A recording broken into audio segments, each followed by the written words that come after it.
cour de justice de la république la ñu yóbbu Édouard Philippe ak yeneen mi xam nga lu ñu leen fa yóbbee dañ ne leen da ngeen a yéex a déclencher état d'urgence ba ñun suñuy am ñi ci ñoo xam ne leen suñuy jëkkër faatu ci suñuy jabar faatu ci ña nga fa dañ koy instruire te am na fa xew-xew bu meloon l'affaire du sang contaminé ba nga xam ne le président de l'Assemblée nationale de l'époque mu doon Laurent Fabius dafa mujjoon a jël congé de l'Assemblée nationale moom ak Ségolène Royal ñoom ñëpp ñu topp leen ñun nag suñu dëkk ñun la responsabilité est un principe qui nous manque te yii nii da ngay gis un ministre boo xamante ni il se précipite pour avoir ou bien être dans les bonnes grâces du président de la République même def loo ko loo xamante ni man jàpp naa ni tey par exemple tey Sénégal am na ministre yoo xamante ne dañuy jël des décisions à la hâte mais chaque fois il pense que donc bu ñu ko jëlee pour neexal la et puis du ñu xool ñu askan wi man dama jàpp ni le ministre de l'éducation tey mais il a sa responsabilité dans cette affaire les autres ministres tey ma wax beneen exemple boo xamante ne dañu koy fàtte le ministre chargé de l'industrie génn fi di wax 2 millions de masques mais on allait ouvrir les écoles sans pour autant avoir ces masques là mais je vous ai dit que un masque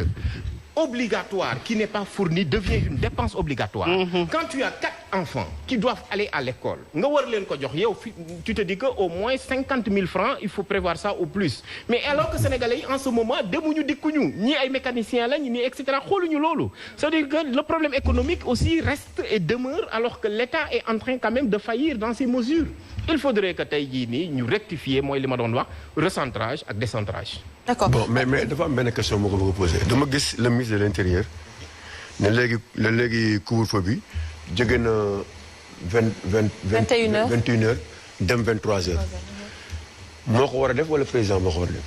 mën na ko def moo ko war a def moo tax man la couvre-feu bokkul ak dara l'état d'urgence. ak affaire bi en fait état d'urgence day englober et dépasse largement le couvre-feu. Le ministre de l'Intérieur moom c'est lui qui met en musique. ce que prend le président de la République. En réalité il est donc son prolongement. xam nga le président de la République dafa waxoon ni je prends l'urgence pardonnez-moi je décrète l'état d'urgence assorti d'un couvre-feu. léegi le ministre de l'Intérieur moom saa yu ko neexee nee naa la état couvre-feu gouverneur sax mën na ko jël. c'est tout à fait normal. Exactement. Oui, d'accord président ñu ngi lay déglu. dafa ñëw plusieurs fois ci Assemblée nationale. Oui. te li muy wax dama ci d'accord li ngay wax noonu la demee parce que tey député yi nekk Assemblée sunu système. bi nga xam ne moom lañ fi def fekk ko fi te mu continuer mu nekk fi depuis Abdou Diouf ak Ablaye Wade ci assemblée am na député yoo xam ne yi mënuñu lire sax loi wala di xam lu ca ni benn may ma damay terminer gi moom question bi ma ko bëgg a poser dafa am solo kooku peuple bee ko jël sunu loi la mën nañu jël baykat mën nañu jël menuisier mën nañu jël mu nekk représentant peuple bi noonu la ñu am na liste nationale man ci lañ ma élire 2 fois yoo xam ne liste nationale bi majorité bee koy def am nañ ay députés yoo xam ne dañ naan man député Macky Sall la man ci laa bokk je suis député de la majorité moi de Benno Bokk je défends programme bi président teg te digoon ko Sénégalais yi moom lay défendre bu ma amee amendement wala wax ci sama xalaat ma wax ko léegi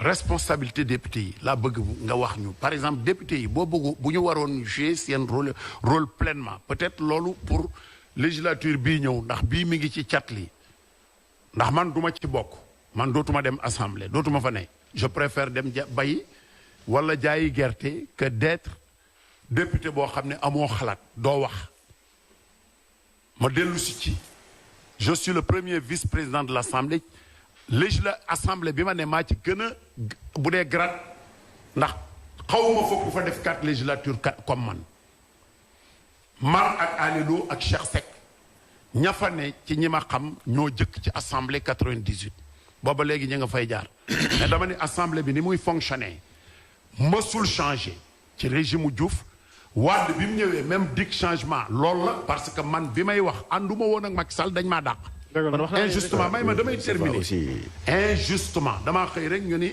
Cissé Lo te mënoo dàqub député dàq ma fi dàq ma CEDEAO kenn waxul moo tax 23 juin bi ngeen koy def ñoom fay ñi ma ni leen demuma ndax biñ ma dàqee kenn manifesté wul j'ai refusé kon fay man mii di wax tey jii lii sax am na ñoo xam ne ña nga naan xoolal li muy wax te dama koy wax parce que assemblée Moustapha Niass moo ko moom laa wax moo ko moom lu ko neex la ciy def mooy buum di buum bi ñëwee ko nag am na ay travailleurs yoo xam ne dañ leen a def ci budget bi seen i tenue ak seen i lu ñu war a jox ba léegi kenn jëndu ko te mi ngi ci budget bi. kon loolu lan la ñuy def ñun. ñu ne kenn moom assemblée nationale. waaw li ma la bëgg a wax mooy c'est-à-dire assemblée nationale kenn moomu ko c'est la caisse de résonance de la volonté nationale. tey kenn mënu koo aakimoo. gis nga tey jii nii dama ne leen man recette yi ma leen jox. Sénégalais ils ont divorcé avec cette assemblée nationale. non attendez quel que soit ses défauts c'est notre assemblée dafa mel ne rek nga ne yéen weenu yaay lax na lool wala doom yi mu am ci la ñuy nam. kon waaw mais donc quel que soit.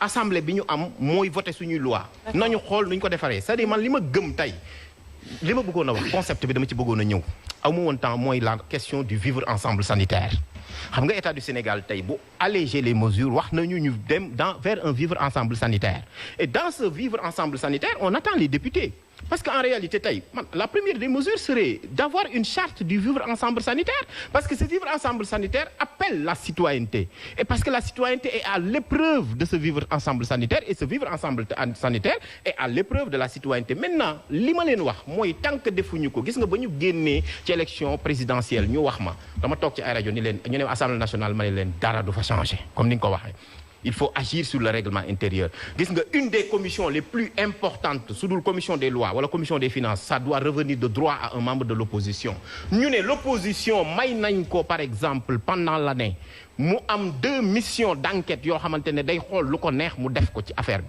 su boobu bu amul boo demee fu mel ne France bu xam l'affaire Cahuzac li ko indi opposition moo choisir benn affaire nga jël tey par exemple ñi nga xam ne nag la dimension des hommes comme ni nga ko waxee tey xam nga président bi nga xam ni moo ne assemblée nationale moomul assemblée nationale. si moo ko le président d'une commission mënoon na jël ni man sama commission je propose qu'on le transforme en commission de contrôle de l'action du gouvernement sur le Covid-19. maintenant bu nit ñi nag mënul def loolu nag bu ñu matul loolu nag. mënatuma ci dara. très bien nit ñi bu ñu accepté. il faut que ñu évoluer il faut que ñu évoluer ci loolu. wala question écrite boo ko defee neexul président du jàll. d'accord très bien alors ci noonu tamit dinañ dugg ci scandale yi Omar Faye maa ngi ñëw ci yow laay ñëw nii dinañ dugg ci scandale yi parce que justement bu coronavirus taxawee dafa jur aussi ay scandale wax naa ko tout à l'heure mu di problème mu ceeb bi wax naa ko tout à l'heure également mu di problème mu honoraria bu ñuy wax par rapport ak li visé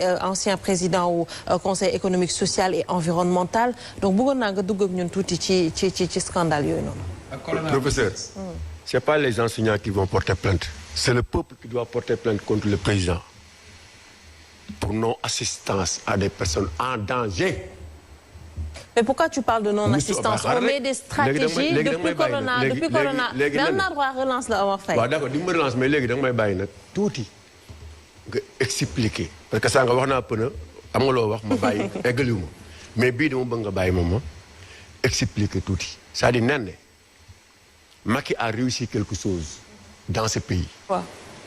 À chaque fois mu def lu ko neex bu yàggee ñun ñëpp mu divertir ñu dugal ñu ci beneen logique et ci beneen dynamique et c'est ça qui est le malheur ñun ñii fi toog ñëpp ku ci ne bi Macky Sall di jël ay mesures am yéen la mesure dañ ko ñaawlu sans exception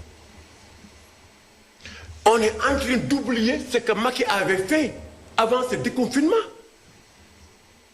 Il faut pas oublier que ñun ñëpp dañu taxaw accepter cette loi d'habilitation ne ko yaay général bi jiitul ñun ñëpp ñu topp ci ginnaaw jël 1000 milliards jox ko nee na ñun ñëpp ñu nangu toog suñu kër tëju ne li ñuy def mooy lan mooy coach virus bi président professeur loolu la ñuy wax dañuy coach virus bi pour mu bañ a law ñu mën ko rey définitivement mu jeex loolu la ñuy wax tey bu demee ba law ba toll fii te amuñu yenn disposition la ñuy jël donc il n'a pas assisté son peuple il mérite maintenant une plainte contre son peuple.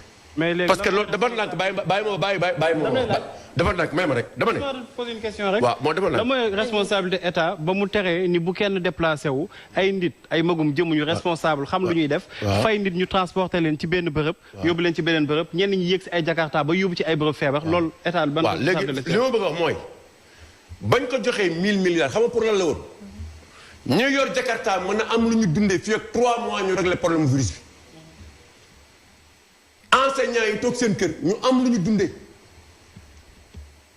élèves yi pareil ambulants yi pareil ñëpp pareil ñu jël 1000 milliards mettre ko ñu jël presque 20 et quelques milliards dugal ko ci ceeb dugal ko ci diwlin dugal ko ci suukar pour créer ay kits alimentaires pour les populations.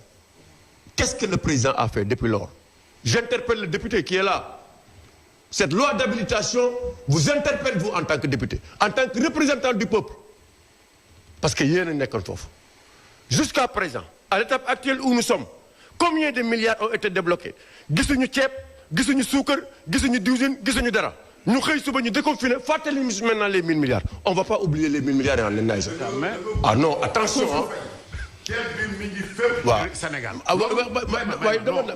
Je ne suis pas Néné, on va pas oublier, on va pas aujourd'hui, on veut nous faire oublier le riz ak lépp. D'ailleurs, c'est lui qui a gagné le sucre et l'huile. Muy Idi Thiam bu UNACOIS. Fii la fi Mansour Faye wax ministre ne da ko envoyé mise en demeure parce que li mu warlu woon joxewu ko. Sur les 5000 tonnes de riz de sucre, sur les 5000 tonnes d'huile, 600 tonnes sax joxewu ko. Où est maintenant li ñu waxoon moom la ñu war a def si loolu. Sénégalais yi toogoon pendant tout ce temps defuñu dara ñu war leen ko jox ñu toog ba koor gi jeex diaspora bi et tout le monde li ñu waroon xaar gisu anamu gisuñu ko. léegi ñu xëy suba tey ñu xëy tey ñu ne léegi dañu tëj xam na la ñuy def. On a été emprisonné pendant 2 mois. waaye bu ñu leen libéré da ngay kontaan da ngay fàtte li nga sonn sa xiif. or ñun ñëpp dañuy def ay sacrifices. Accepter de rester sur nous, mettre à ta disposition 1000 milliards pour ñu ne nañu xeex corona bi. xeexuñu corona bi xeexuñu ko buñ ko xeexoon tey duñu toll fi ñu toll. li nga wax ne France lu tax ñu déconfiné France dañu accepter toog 2 mois ñëpp nekk seen kër ba ñu mesure maladie. tey boobu donc dafa ndànk waaye dafa ndànk ma wax la man tamit waaw xam nga dama leen maîtriser nañ allez regarder instant bi ñuy confiner le nombre de morts et aujourd'hui le nombre de morts. c'est un déconfinement dañ ko organiser sax structuré ko. déglu ma rek aujourd'hui le nombre de morts maintenant comment tu peux déconfiner ce déconfinement yow yaa ko wax fii lañ toog di wax waxu jàkk yi. du la dëgg wala dëgg waxuñu waxu jàkk yi waxuñu waxu marché yi lew na ñaseen ñoo génn xëy suba le président a fait une déclaration pour dire que maintenant on va ouvrir les mosquées. dëgg la wala dëgg. donc bu fàttee nag yooyu mooy mesures yi nga xamante ni moom la ñu jël tey école bi la ñu gis ne am na luy bëgg a ñëw mooy si député wax na ko léegi li xew Touba ak li xew feneen nga xam ne kenn ñaanu ko parce que l'État dafa war a chaque fois di mën a jël ay mesures d'avant-gardistes pour au cas où dina am situation. loolu moo tax tey état bi précipité créer ce déconfinement là bi ñu koy créer professeur. bi ñuy créé déconfinement bi Cheikh Omar wax na ko on est à 4000 et quelques cas. Au total. waaw mais dafa nekk rek. non il faut mais même si on est à mais on est au moins à 2000 et quelques cas. dem ba nga xamante ni ne nee nañu on peut plus amener les gens à l'hôpital ni dans les hôtels il faut que chacun reste chez lui. dëgg la wala dëgg. or nii toog nii actuellement amuñu masque amuñu gel. jëluñu benn disposition pour que Sénégalais yi nekk dans de bonnes conditions waaw léegi lii bu amee tey état déconfiné waaw léegi ñun dañuy xëy suba rek déconfiné ñu ñëw toog nekkat maintenant si beneen situation vie normale comme ça bàyyi état bi maintenant ne woy on est en guerre bu ñu politiser affaire bi kenn politiser wul. pour honorable député. On ne politise pas. Mais dañu bëgg à ce que actuellement. état bi noonu dafa nekk nañ def évaluation. léegi waaw léegi noonu day dama lay bàyyi xam nga ne yow jàmbaar nga trop vraiment macha allah. Omar Faye tu étais sur la voie waaw léegi li ma bëgg mooy. li ma bëgg a wax professeur. nañ def évaluation. waaw. dafa jot à ce que ñu def évaluation. tey jii ñu saytu def évaluation Deuxièmement, proposer à ce que le président mënoon nekk fenn il faut faire revenir la primature et dissoudre le gouvernement et aller vers la mise en place d'un nouveau gouvernement. C'est-à-dire parce que yow tey waaw mais non dama lay wax parce que xamuta yow yaa njëkk a wax carence ak carence ak manque respect des ministres à travers le ministre de l'éducation nationale. yaa ko wax léegi. Les députés. waaw mais et aussi waaw mais dama ne non député yi moom. bon beneen affaire la député yi moom dem ci moom waaw allez-y s'il te plaît dafa am tuuti rek lu ma bëgg man leeral ko ndax aussi mooy suma position le gouvernement décision bi ñu jël pour accompagner nit ñi lu wér la lu wér xaalis lañu fab ni dañ koy def ci ceeb ci diw ci sukkër pour jox ko couche vulnérable yi anamu waaw may ma ci laay terminé man li ma dépensé ci sama xaalis bopp ëpp na 30 millions. waxuñu yow état lañu wax. bàyyil man bi dama ni état lañu wax léegi. bàyyi ko mu daane bàyyi ko mu expliqué néew doole lañ ko yóbbu. fan bu ñu mais ñun li ñu joxe. waaw ñi ñu ko jox ay daara ak ay handicapé ak i ñeneen lañ ko jox. non état laa wax. ñu mais ci laa jëm. ci laa jëm man mën naa seede sama commune. 3600 ménages. pour 3600 ménages lañ joxe mais li ñu joxe.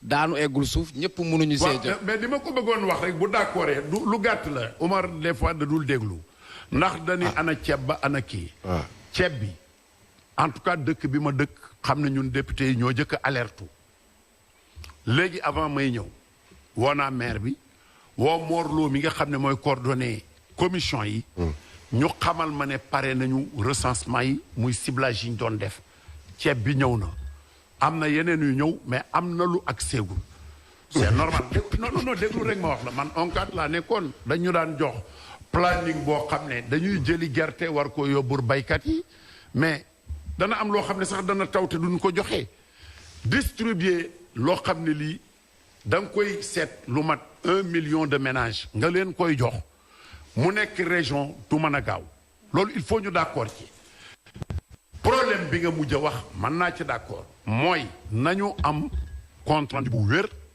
comme na waa Touba ak Mbacké di def en tout cas ñoom la ñuy def à ce jour leer na nañ parce que maire ba même daa génn désigné koo xam ne kii moo yor commission centrale bi ñu defaat ay commission de ciblage ñu indi ñuy valider mais kon loolu bu ñu ko defee fépp. mais pourquoi ma terminer ma terminer. mais man Tëngéej laa dëkk gisuma ko am. waaw doo ma déglu ma. c'est-à-dire xam nga la moo neex ci affaire bi xam nga la mooy affaire bi ne nation dañuy ñëw ci dans un dañuy ñëw ba waaw attends dama lay expliquer fenn waaw dama bëggoon comme député nga dama lay dolli pour benn wax dama ne.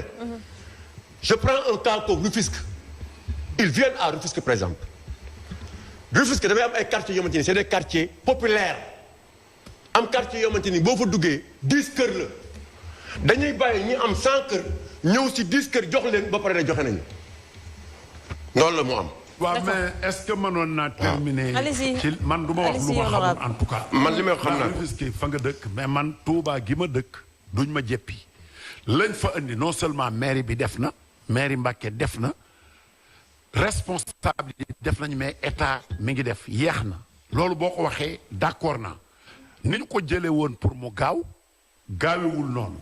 waaye liggéey boo bëggee mu leer te muy mbooloo loo xam ne moom nga war a atteindre il faut nga segg liggéey bi ba mu leer kon teel na pour porter accusation ci ceeb bi ak yeneen yi muy àndal dawlin sukkër ndax yëg naa ne am nay retard ci commande yi day am mi ngi mel ne jiw yi ñuy joxe ministre bi da lay jox. ministre bi sax damay terminer bu la joxee lettre ni la yóbbul engrais wala jiw fenn da lay jox date ni la date temps la àgg boo dee yóbbu woo ko. amoo ko da koy nangu jox ko beneen opérateur. mais waxoo woon lii de yow waxoon nga ne ceeb bi mën nga ko jënd mooy.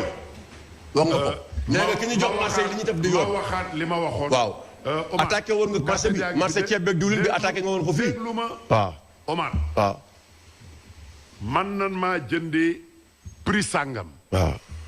te prix yu bëri am variété yu bëri am ça ne veut pas dire que loolu la état jëndee ndax mooy contrôler prix yi man dama ni ca jour yooyu bu doon dañ maa jox ceeb bi bu dee riz indien ndax booba riz indien gis naa ko ci marché bi.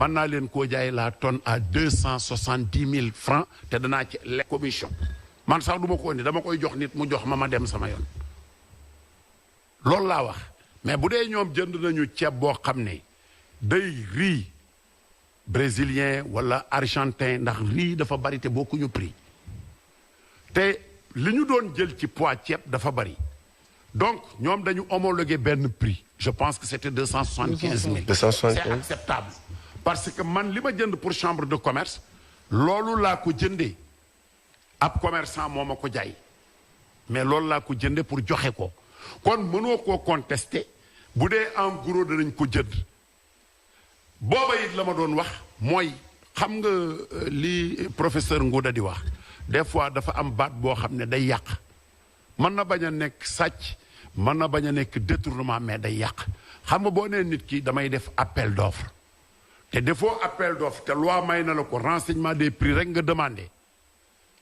nit ki dana ni la defoo appel d'offre ndax appel d'offre dafa am ay loi yoo xam ne ñit bokk yépp ci affaire bi mën nañ koo contester mën nañ koo attaquer te ñoom procédure bi ñu jaar mënoo koo attaquer donc du appel d'offre bien que contesté wu ma prix ba contesté wu ma nañ ko doxale ndax loi lu mu la may rek sañ nga ko lenn li mën nga wax ni moral wala leneen mais man laaj bi ma la ci question même soo ko permettre c'est dafa important teel pour wax ni jëlee nañu ceeb bi defuñu ko ci yoon wala suukar wala leneen ndax loo xam ne mi ngi ci processus professeur te àggagul li nga mën a wax mooy yeex na waa léegi yeex na ngay wax D'accord. ndax Touba ñun li ñu war a jot lépp jotaguñ ko waa président mënaguñoo defi kit moo tax ñi ngi xaar li ci des président man laaj bi ma la laaj yeex ngay mën a wax benn laaj Omar may ma c'est très simple pourquoi la pertinence pourquoi insister ci jënd ceeb mu jaar ci importateur transporteur ba niñ koy eggee te dañu wax urgence c'est booy dimbali urgence dans l'urgence exeegul ñoo xam ni 1 mois après jotuñu ci ceeb bi